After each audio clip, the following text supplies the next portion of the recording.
ሰው ራሱን ካላወቀ ምን ይሆናል መሰላችሁ? የጸጸት ዘመን ያሳልፋል እስከ እርጅናው ድረስ ማለት። ማሽኖች የሚወስዷቸው ብዙ ስራዎች ይኖራሉ ማለት ነው። ፊታችን ባለው ዘመን የሚቀረው ስራቸው ላይ የሚያተኩሩ ትክ በቀላሉ የማይገኝላቸው ሰዎች ናቸው። ከዚህ በፊት ኖረነው በማናውቀው መንገድ እንድንኖር ካስፈለገ፣ ብዙ ሀብት ማፍራት ከፈለጋችሁ አንደኛው ልትዘሉት የማይገባው ነገር ከዛ ለምን ይሄን አትሞክርም ይሏቸዋል። እሱን ትጀምራላችሁ።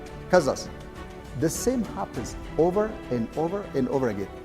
መቶኛውን አማራጭ እንደማትጀምሩ ምንም አይነት ዋስትና የለም። ምንድነው የሚችለው? ምንድነው የማልችለው? እኔ ማን ነኝ? እዚህ ምድር ላይ ምን እያደረኩኝ ያለሁት? ለምንድነው እዚህ ምድር ላይ የመጣሁት? የመጀመሪያው ሰዎች ሁሉ ሊያውቁት የሚገባው በየትኛውም እድሜ ላይ ያለ ሰው አምልጦኛል፣ ከዚህ በኋላ አልደርስበትም ብሎ ተስፋ ሊቆርጥበት የማይገባ ነገር ምንድነው? የመጀመሪያው ሰዎች ሁሉ ሊያውቁት የሚገባው በየትኛውም እድሜ ላይ ያለ ሰው አምልጦኛል፣ ከዚህ በኋላ አልደርስበትም ብሎ ተስፋ ሊቆርጥበት የማይገባ ነገር ምንድነው? አንተ ማነህ ወይም አንቺ ማነሽ? ሰው ራሱን ካላወቀ ምን ይሆናል መሰላችሁ? የጸጸት ዘመን ያሳልፋል እስከ እርጅናው ድረስ ማለት ነው።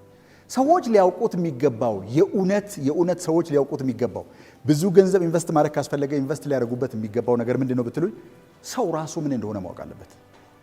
ምንድነው የሚችለው? ምንድነው የማልችለው? እኔ ማን ነኝ? እዚህ ምድር ላይ ምን እያደረኩኝ ያለሁት? ለምንድነው እዚህ ምድር ላይ የመጣሁት? what am I supposed to do here? ይሄንን በትክክል ቁልጭ አድርገን ግልጽ አድርገን ካልተነሳ ምን ይሆናል መሰላችሁ? አንዱ ይመጣና የሚያዋጣ ንግድ የሚያበላ ሙያ የሆነ ነገር ይነግራችኋል። እሱን መስራት ትጀምራላችሁ።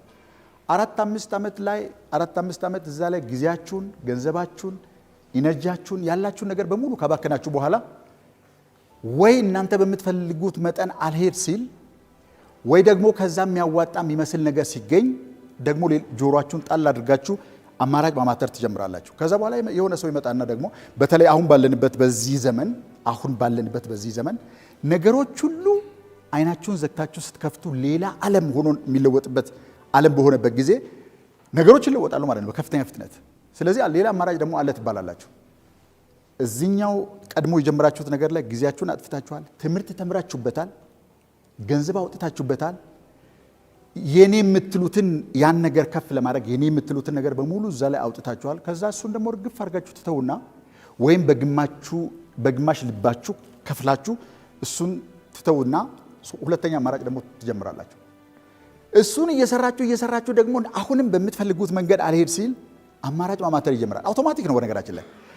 አእምሯችሁ ሳቲስፋይድ ሳይሆን ከቀረ የምታደርጉት ነገር ትርጉም የማይሰጣችሁ ከሆነ በአእምሯችሁ ውስጥ ካለው የማንነታችሁ ብሉፕሪንት ጋር አብሮ ማሄድ ከሆነ እሱንም ለጊዜው ፍሬንት ይዙ ታቀዘቅዙትና ሶስተኛ አማራጭ ማማተር ትጀምራላችሁ። አማራጭ አማትሩ እንጂ አማራጮች ደግሞ አሉ። የሚገርመው ነገር በዚህ ዘመን በተለይ ማለት ነው። ከዛ ለምን ይሄን አትሞክርም ይሏቸዋል። እሱን ትጀምራላችሁ። ከዛስ the same happens over and over and over again። መቶኛውን አማራጭ እንደማትጀምሩ ምንም አይነት ዋስትና የለም። እንግዲህ ተመልከቱ፣ ይሄኛው ዘመን ምን ይጠይቃል መሰላችሁ? በአንድ ነገር ላይ አተኩሮ ወርልድ ክላስ ኤክስፐርት መሆን ነው የሚጠይቀው ይሄኛው ዘመን።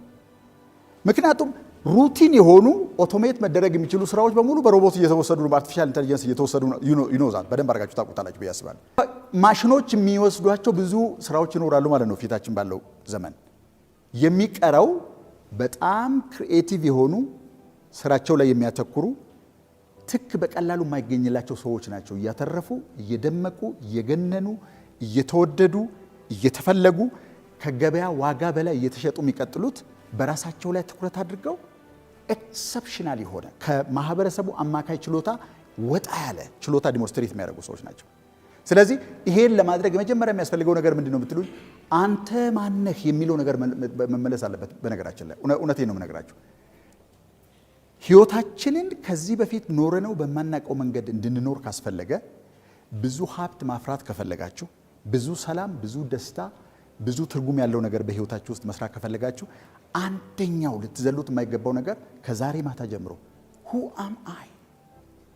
what am I doing here? where am I going?